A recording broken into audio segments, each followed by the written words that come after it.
What's up, guys? It's Jake. We're about a week away from spring in North Carolina, and what that means for me this year is a pretty ambitious gardening project.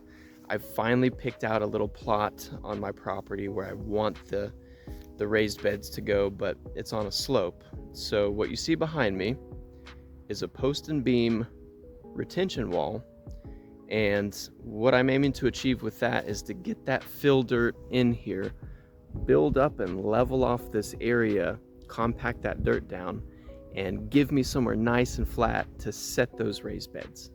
All right, so we're gonna go in for a close-up here, and the first thing that you'll notice is the beams. Now the beams are on the outside of this whole structure, and the reason why that matters is how these are nailed or screwed into the beams. In my case, I did use a framing nailer, and I nailed them in that way. And the dirt is going to be compacted here, and any pressure is going to be pushing that way. So now if this 2x4 were on the other side, that dirt could just pull that nail right out. But that's not going to happen since we have the 2x4 on the inside of the beam. Now the second thing you'll notice, and this was recommended online, and again, I haven't done this before, but it made sense to me, is to line the inside of that wood with a thick plastic. I think this is a 4 mil. I probably could have gone thicker, but you're lining the inside of this because you're gonna have a wet surface up against it all the time, and that's just to try to preserve that wood a little bit longer. As the next thing that you'll notice is all of these little stakes here. Now the only purpose that those are serving is to hold up this fabric. This fabric is called geotextile fabric. That's a 4-ounce weight. They make them thicker, but I use the 4-ounce weight. I got this on Amazon. And now what the system is doing, now we already talked about the plastic, but in this hole between this fabric and this plastic, I'm going to lay gravel.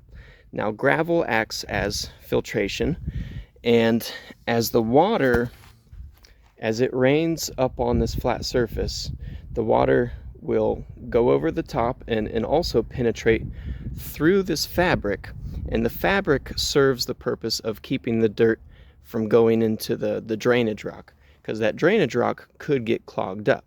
So with this, we're protected for that for at least some years, maybe permanently. I'm not sure. I can't speak on the longevity of it, but it seems to work well. At the bottom here, we have that perforated pipe, like I said, and that runs the length of this whole system. And what that achieves is letting that water drain out to one location. I've got it draining out on the other side of this lowest location here. If you notice, I've got a T here, and there's a little gap under the wall, and that lets that flow out and down the hill.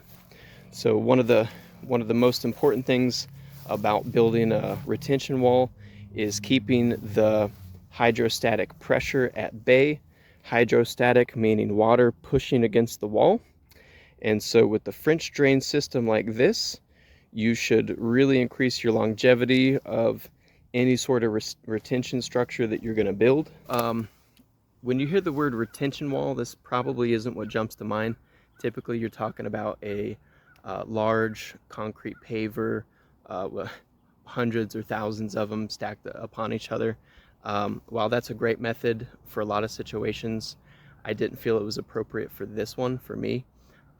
Although I am holding back a lot of dirt, this is an area that's going to get foot traffic at best. You know, maybe not even the lawnmower, but it's certainly not going to have a house built on it, or it's not going to be driven on. This is light foot traffic, so I felt that this post and beam was going to be sturdy enough to hold back that dirt for now. And then what I'll do before this wood eventually starts to break down, even though it's pressure treated, I'll actually berm up this whole outside of the wall with large riprap sized drainage rock. So eventually when this wood does give out, it'll have that rock backing to hold that structure in place. So there you have it, guys. That's my initial walkthrough of this post and beam retaining wall. Now, I'm not an expert on retention walls, but I will answer what questions I can if you do have any, and I'll post updates on this and let you guys know if it works or if it was a massive failure. Wish me luck.